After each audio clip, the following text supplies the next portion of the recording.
Party जिंदाबाद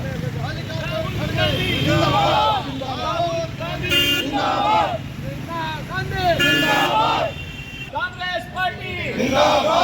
ऐसा होता था कि हमारी आवाज उठाने के लिए, जनता की आवाज उठाने के लिए पत्रकार आया करते थे।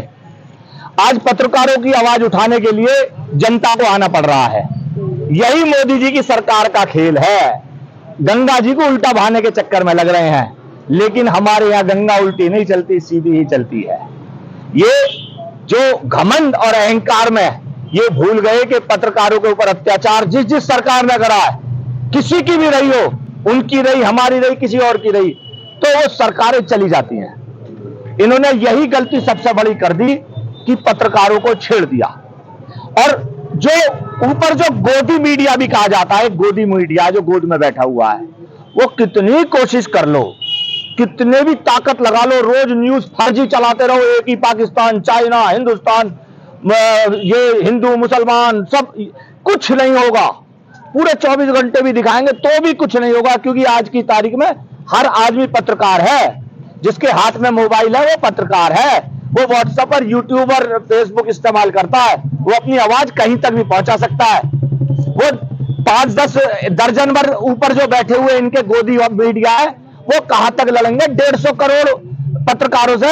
ये तो 150 करोड़ जो जनता है, ये सारी की सारी जो है पत्रकार है। हम ये है, सरकार बर्खास्त होनी चाहिए राष्ट्रपति महोदय से। जब पत्रकारों को हिलाना शुरू कर दिया, पकड़ना शुरू कर दिया, जेल में डालना शुरू कर दिया, तो ये तो सत्ता में और रह गए 6 महीने और, अगर तो 6 महीने में तो पता नहीं क्या क्या चीज करेंगे भैया। ऐसी सरकार आजादी से, तो आजादी से मेरे ख्याल से पूरी दुनिया में कहीं किसी सरकार, किसी देश में नहीं होगी जैसी ये सरकार है। विरोधी जो आवाज उठाता है उसे जेल में ठोक देते हैं। अरे लोकतंत्र बचा कहाँ है? लोकतंत्र कहीं नहीं बचा। कहने के लिए लोकतंत्र रह गया। लोकतंत्र बचता तो पत्रकार जेल न जाते, लोकतंत्र बचता तो विपक्षी के नेता जेल न जाते। नीचे सभासद से लेकर केंद्र मंत्री तक भ्रष्टाचार में संलिप्त हैं। बड़े बड़े मोटे मोटे घोटाले हैं इनकी सरकारों के। जिस दिन सरकार इधर से उधर पलट जाएगी, याद रखना कम से कम 80% बीजेपी के जो बैठे हुए सरकारी उस पर वो जेल में जाएंगे, नहीं बच पाएंगे बिल्कुल भी।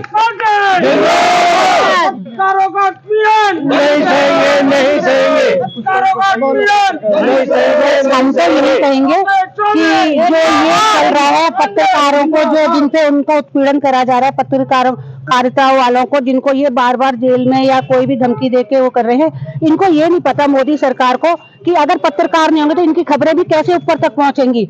जो सच की आवाज उठाते हैं उन पत्रकारों को ये जेल में डाल रहे हैं, और जो इनके खरीदे हुए हैं चैनल उनको ये वाह में कर रहे हैं। ये बिल्कुल ही गलत बात हो रही है मोदी सरकार की। और मेरा कहना यह है कि पत्रकार बंधुओं पे जो हमला है, ये सीधे सीधे लोकतंत्र पे हमला है।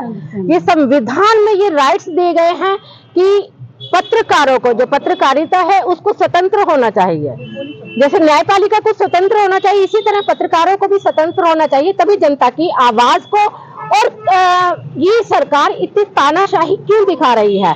भाई जो विपक्ष में है, जो पत्रकार हैं, वो इनकी सही और गलत का जो कटाक्ष करेंगे वो पत्रकार करेंगे, और विपक्ष जो है वो बताएगा भाई आप यहाँ पे तानाशाही कर रहे हैं, यहाँ निरंकुशता कर रहे हैं। बट इन लोगों को जो है कि दबाने के लिए ये पत्रकार बंधुओं को, जो इनकी गोदी मीडिया है उसको, तो इन्होंने जो इनकी गोद में बैठी है उसकी इनको नहीं दिख रही। जो सच की आवाज को ना उठा के सचिन सीमा को उठा रही है, जो लड़की पाकिस्तान से भाग के आ रही है, उससे क्या देश चल रहा है? उसको सारी मीडिया जो है, एक मीडिया 438 बार लाइव उसकी डिबेट दे रही है, दूसरी 200-250 बार दे रही है। आप मुझे बताइए क्या इससे देश चलेगा? देश चलेगा लोकतंत्र का जो चौथा स्तंभ है, पत्रकार, जो जनता की आवाज को ऊपर तक पहुंचाते हैं, जिससे सरकार को पता चलता है कि हमारी कहाँ पे गलती है, कहाँ नहीं है। जो यहाँ पे मणिपुर में, जिस समय मणिपुर में बेटियों को नग्न अवस्था में घुमाया जा रहा था, उस समय ये टीवी पे डिबेट चला रहे थे सचिन की और सीमा की। अभी जब उज्जैन महाकाल में, जो पवित्र नगरी है हिंदुओं के लिए, पूरे इंडियन लोगों के लिए, वहां पर हमारी जो एक बिटिया है, नाबालिग बिटिया, जो नग्न अवस्था में घूम रही है, वो सरकार को नहीं दिख रही, वो मीडिया को नहीं दिख रही। इनकी जो गोदी मीडिया है उसको, जो ये ईमानदार मीडिया है उनकी आवाज उठा रहे हैं, तो इन्हें डर लग रहा है कि 10 साल में जितने इन्होंने भ्रष्टाचार किया है वो सामने ना आ जाए और कल को इनके हाथ में हथकड़ी ना पड़े।